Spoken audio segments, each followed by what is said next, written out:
And if this is your first time, you are just at the right moment to find my podcast when I discuss one of the spiciest topics that exist in tango, and that is tango and politics. What do you think about this idea of like certain dancers who reveal their political inclinations and then other dancers don't want to dance with them anymore? And is that okay?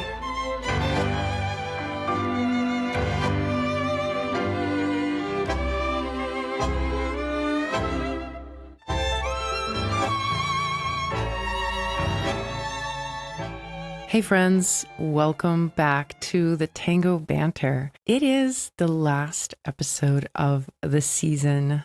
I know that possibly kind of snuck up on you, but it is the 35th episode, and this is around the time that I really start feeling like I need to step back and take a breather and plan out the next season. So if you've been listening and following along, thank you. It means a lot. And if this is your first time, you are just at the right moment to find my podcast when I discuss one of the spiciest topics that exist in tango, and that is tango and politics, how it shows up, what it reveals, and what we do in response to the things that happen around these issues of politics. Now, what do I mean when I'm using the word politics?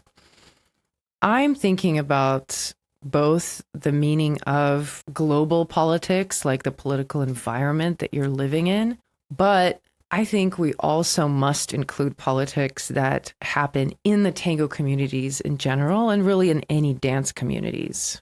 Now, I've been reluctant to actually speak on this subject, partially because I don't consider myself to be very politically oriented. And I am one of those people who says things like, oh, I want to stay out of the politics, you know? So I've been reluctant to address it, but recently I have been getting questions from people around, what do you think about this idea of like certain dancers who reveal their political inclinations and then other dancers don't want to dance with them anymore? And is that okay? And what do we think about that?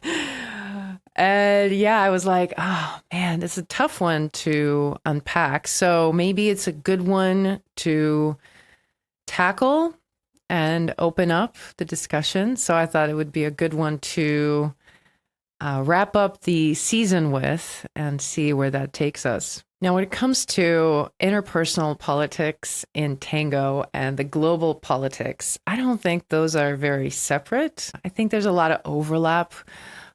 Because maybe it's more of like a human nature that there's always a tug of war and power dynamics that end up playing themselves out.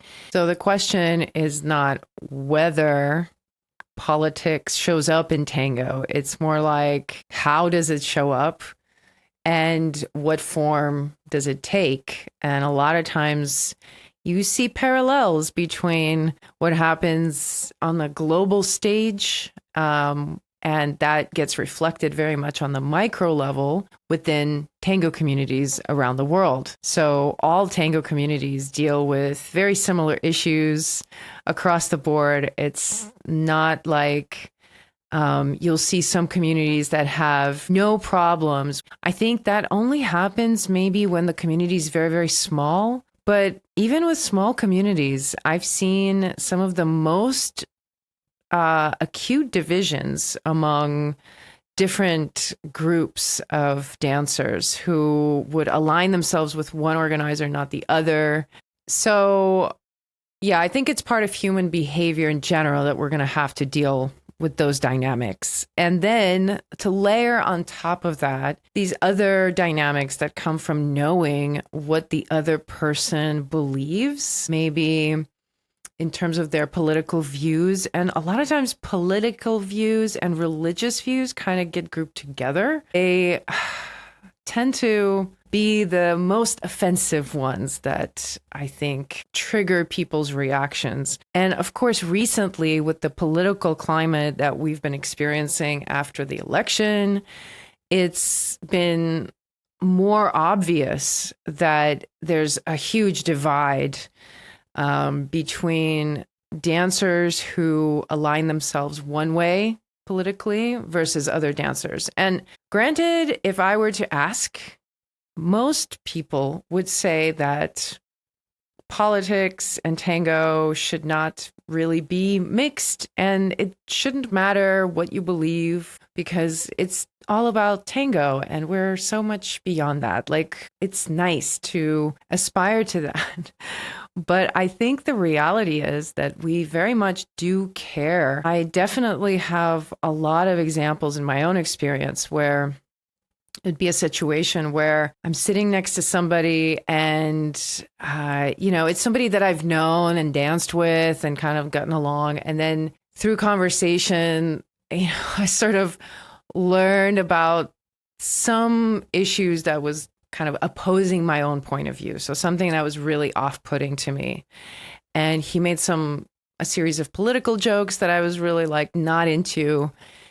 It doesn't matter what he said, but my reaction to it was like, you know what? I really don't like this guy.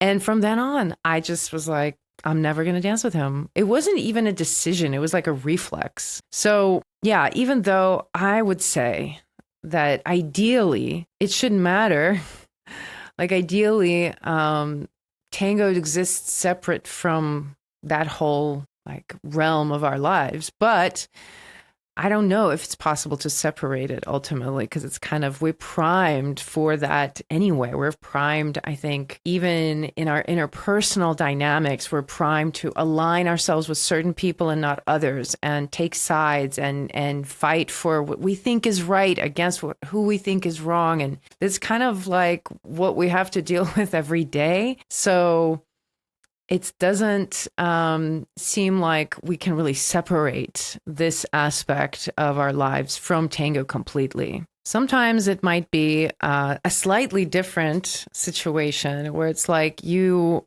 dance with somebody and you really enjoy it and everything's fine. And then you like find out from other people about things that this person believes and says. So it's not even something you learn from them, but this happened to me for sure, where I learned certain things about a person, and it was sort of like multiple reports from different people.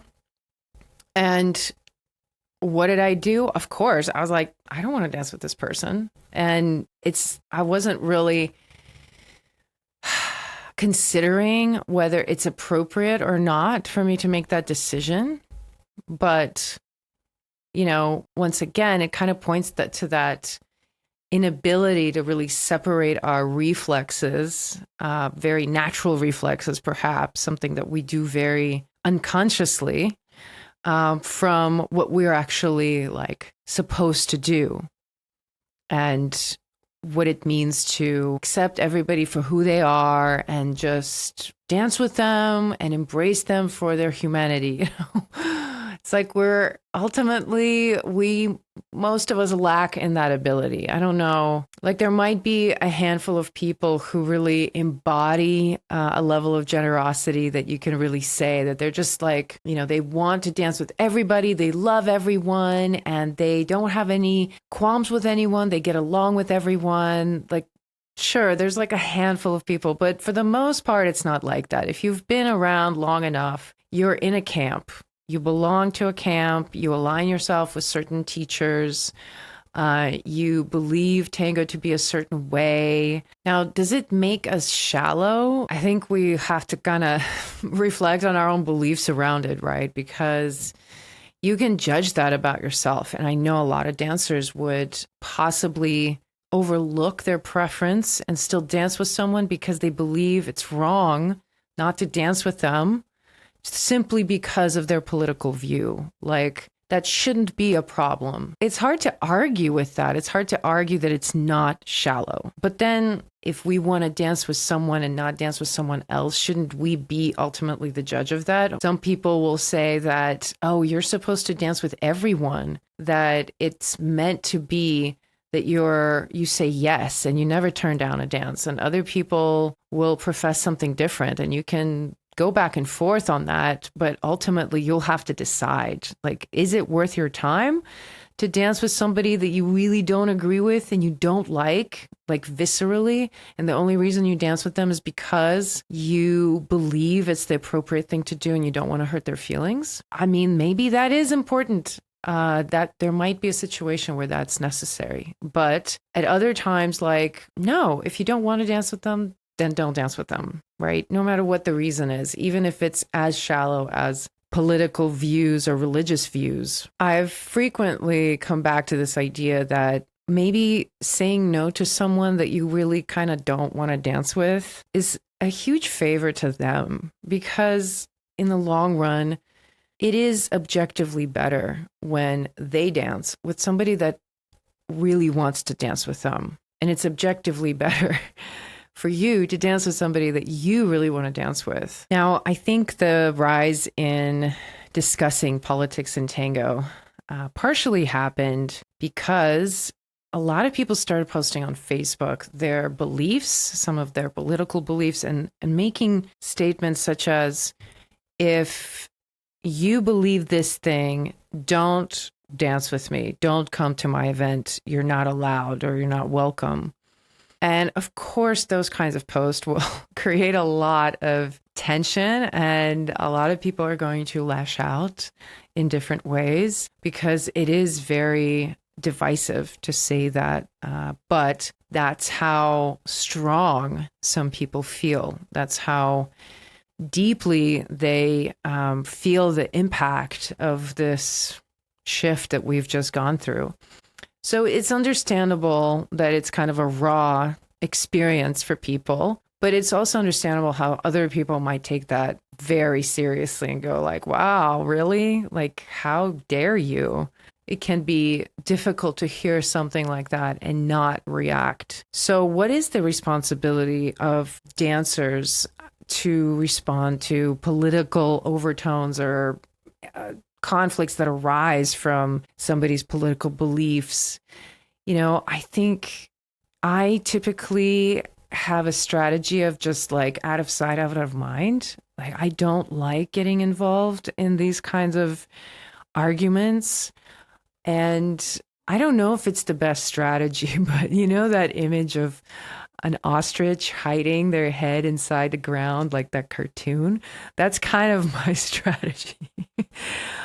Politics is sort of part of tango. It has always been kind of permeating tango in different ways. Like, even if you think about the lyrics, a lot of the lyrics are political commentary or response to the political situation.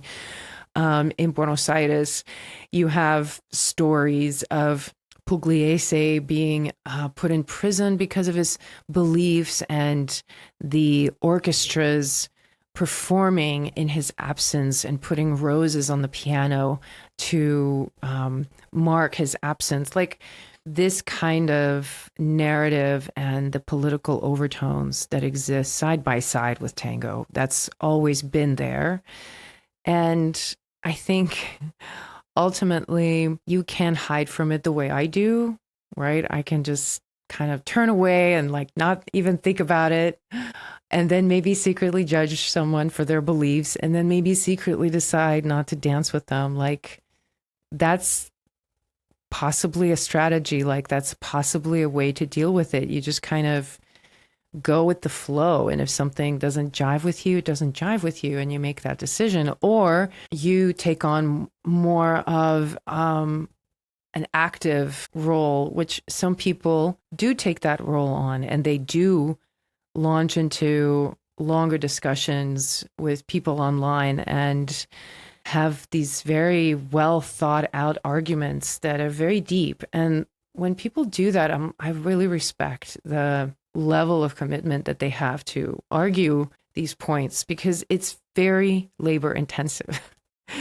And I don't feel like I have what it takes. So some people go that route, and maybe it's like a certain personality versus another personality. So it's not like one way is best, but there does need to be an acceptance that there's going to be both kinds, because ultimately there's people who are really into politics and really get caught up very deeply with the flow and the pulse of political events around the world and how that affects the communities. And then there's people who kind of are more on the like hiding away from it and really not watching the news, which I really fall into that category. Now, I want to return for a moment to discussing a little bit more of the tango politics. And one thing that you'll see a lot that is kind of a frustrating reality around tango, but it points to a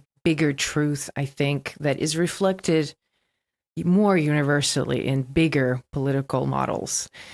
That is, you'll have somebody who will cause some sort of drama in the community and their actions will be very hurtful to certain people. And then they will sort of be excommunicated from a community. But then time will pass and they'll come back and people will start dancing with them again. And recently I actually experienced this firsthand, where I was watching this dancer that has recently kind of emerged back on the scene, and they were dancing at this event, and somebody came up to me and they were like, "Oh my God, this dancer is so beautiful.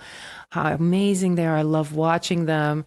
And to me, I'm thinking like, wow, you don't know what happened X many years ago where this person was in the center of this upheaval and drama in the community, and it caused so much division and so much drama. But time moves on and people forget and things change. And on the one hand, it's kind of tragic because you think like, oh, people forget that this happened. But on the other hand, that's actually how things go. We kind of move on. We have to, I think, on some psychological level, for a lot of us, we're kind of fatigued by trauma. We kind of want to forget. And tango especially has this quality of an escape for us. We want tango to be an escape from our regular lives, not a place where we have to kind of hold on to old traumas, perhaps. So connect this experience to something that I actually lived through myself. And many of you will remember this. Think about, I guess, maybe 20 years ago when we were closing down Barnes and Nobles, and they were very afraid that it was going to be the end of the printed word, that we were going to lose our connection to books and kids are not going to be interested in reading books anymore. And I remember the feeling of doom that I was kind of getting from everyone around this transition we were going through, and this pining for the old times when people really valued reading their newspaper on actual paper. So fast forward to now, and the other day I was driving by the location of my neighborhood Amazon store and realized that it was replaced now by none other but a Barnes and Noble. And books are back, and people never actually lost interest in books. And it's now actually kind of fashionable to have regular books versus, ebook readers. And so in a way, it kind of, once again, you think that when you're experiencing something in the moment, it's extremely acute and it's really dramatic and it feels very big and it's painful and it's scary.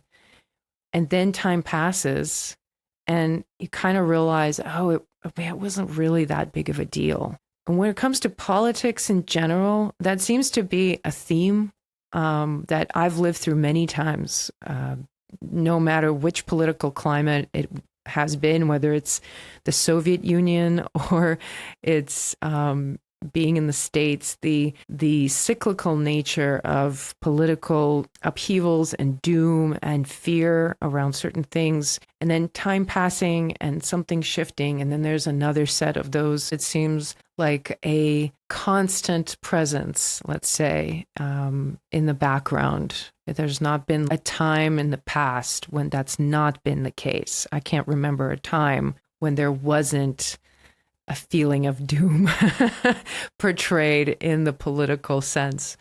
So it's interesting how we see things in the present moment, whether it's political situation at large or it's politics in the community. We see that in this very acute way, like through a magnifying glass in the present moment. But ultimately, I think the longer you're in tango or the longer you're around, you realize that it's possibly better to conserve your energy long term, because these things are kind of coming and going all the time. Whether we like it or not, tango is going to be political. It has always been political. It's going to continue being political, and it will always be a touchy subject.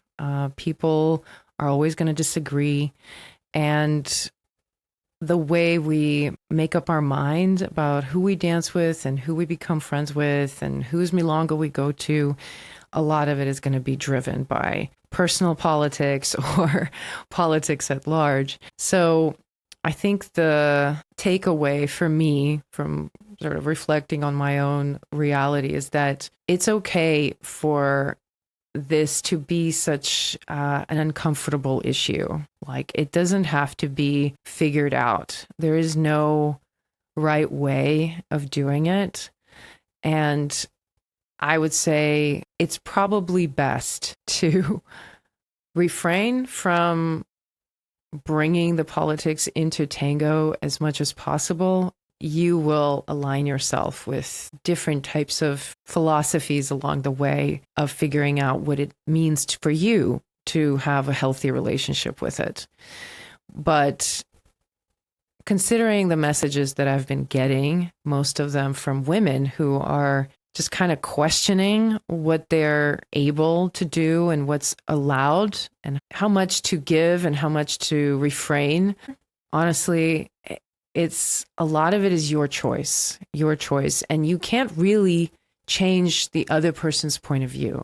Like, there's never going to be a situation where somebody reads a Facebook post and based on a Facebook post, they change their political view. I really don't think that's possible. I mean, is it? I want to know. Do you think that's possible? Anyway, this, I think, should bring us to the wrap up of this episode, of episode 35, the last episode of the season. It's been such a full ride this year, creating this season with all of you. I'm really grateful for the ideas, the questions, the suggestions you've been sending. I invite you to share more if there are specific topics or guests that you would like me to have on the show. Send me a DM on social at IMSO Tango. Now, I'm curious, have you ever stopped dancing with somebody because of their political views, like about large politics, or because of interpersonal politics in the community? Let me know. This might be touchy to talk about publicly, so feel free to send me a DM. Thank you for being a part of this little corner of tango where we actually talk about all the messy stuff of tango. I really appreciate it, and I look forward to seeing you in the next season. Ciao.